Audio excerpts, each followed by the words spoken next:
Hi there. This is my 3-minute review on Hyrule Warriors Age of Calamity. It should come as no surprise that I'm a Zelda fan. I have this puzzle in the corner of my videos, and I have prints all around the basement here. Sterling Gaming was, surprise, inspired by The Legend of Zelda. So know that as you watch this review, it's coming from the lens of a big-time fan of the series. It'll be as honest as possible, and I hope you enjoy it. Please show that appreciation by smashing the like button and subscribing to the channel. And with that, let's get to it. I wanted my review of Age of Calamity to be quick but thorough, and I've made it through the story missions and have enjoyed my time back in Hyrule. I wasn't really feeling the first Hyrule Warriors game, and barely played it, which led to a bit of hesitation by me for this release. But there was some excitement because the character models and art style would be the same as those of what I believe to be the best Zelda game ever made in Breath of the Wild. This game does look like Breath of the Wild, but it only barely plays like it. And honestly, that's not a bad thing.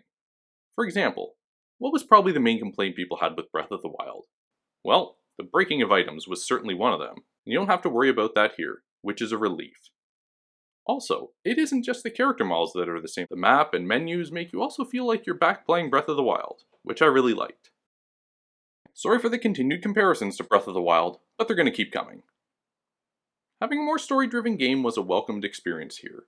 I won't really say anything regarding the plot, but obviously it takes place 100 years prior to the events of Breath of the Wild, and I enjoyed the way things played out. The story missions are the ones that will produce story cutscenes, and I spent half my time playing those missions and the other half playing inside missions and doing other quests. Similar to Breath of the Wild, the side quests are not entirely necessary, but completing them can provide some additional items that you can use for crafting or cooking as you play through the missions, making things easier for you as you progress through the main story. Now with all that out of the way, let's talk about the gameplay.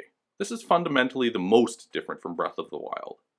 First things first, this is a Warriors game, which are effectively designed to have you single-handedly take down armies of enemies. And when it comes to Age of Calamity, yeah, I think this type of gameplay is very well suited for what takes place in the story. You start out with Link, Impa, and Zelda, and add additional playable characters as you progress. The first group is obvious as they are the champions that pilot the divine beasts. But after that, there are a few that you wouldn't expect. For the most part, everyone that joins you is unique, so you're bound to find a character that suits your playstyle. Frankly, I just stuck with Link, as the not too difficult combos were simple to pull off and dealt a fair amount of damage, making things not too challenging in the early going. It does get a bit more difficult in the later missions, so look to continue upgrading your weapons, utilize your environmental attack and runes, and you'll be fine. I can understand that for some, the battling is pretty mundane, as you are generally tapping the same two buttons repeatedly. But for someone like me who does not like the added complexity in pulling off combos, it didn't really bother me until closer to the end, when I would generally just hammer the Y button 3 or 4 times, then the X 3 or 4 times, repeat. Thankfully, because the other characters are varied, you can play as someone else to kind of break the monotony a bit. As a Zelda fan, I'm happy I picked up Age of Calamity.